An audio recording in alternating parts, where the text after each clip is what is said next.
Hey guys, Ben here from Melbourne City Chiropractic. Today I'm going to go through an exercise called the quad pad, or some people might recognize it as the quadruped.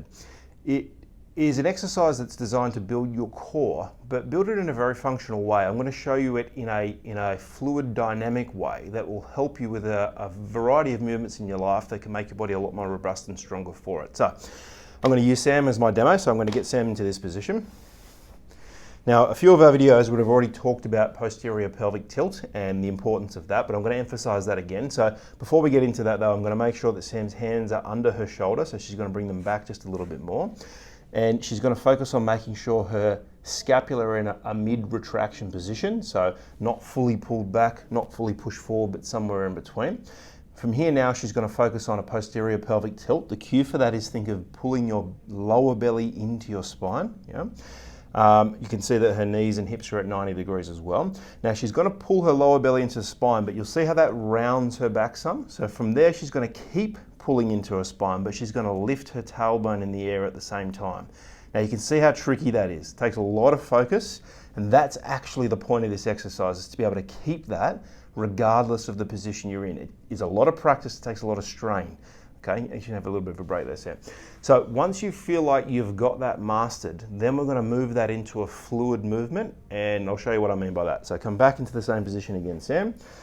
Same cues again, shoulder retraction, pulling belly in, find posterior pelvic tilt, keep tailbone up, nice neutral spine, pull up through here a little bit more for me as well, Sam.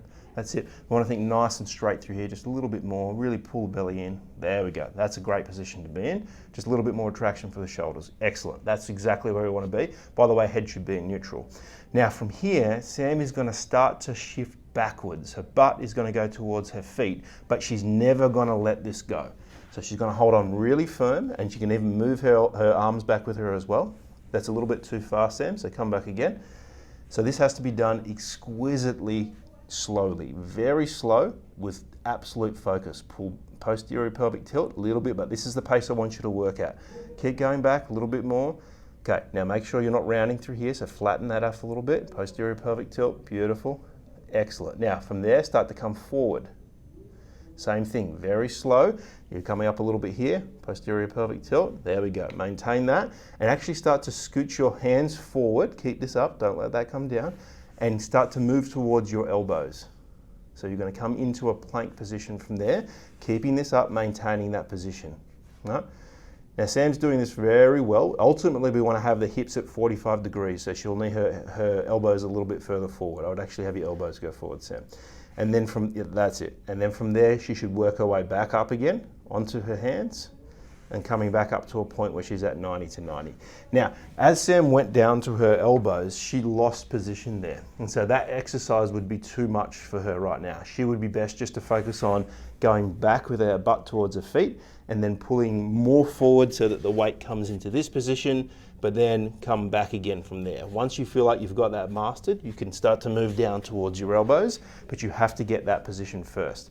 Now think about this functionally. You're moving from a position of open hips to closed hips, and you're taking a lot of control and focus at keeping your core locked on the whole time. Now, that's a movement we do all the time. You get up off the couch, same movement. You get up off any chair for that matter, same movement. You get up off the ground. You're in the garden. You're lifting weights at the gym.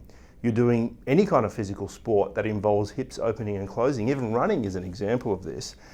This is a really important movement to get control over. So work on that, do it slowly and with focus, and you'll get a huge amount out of it. Thanks for watching.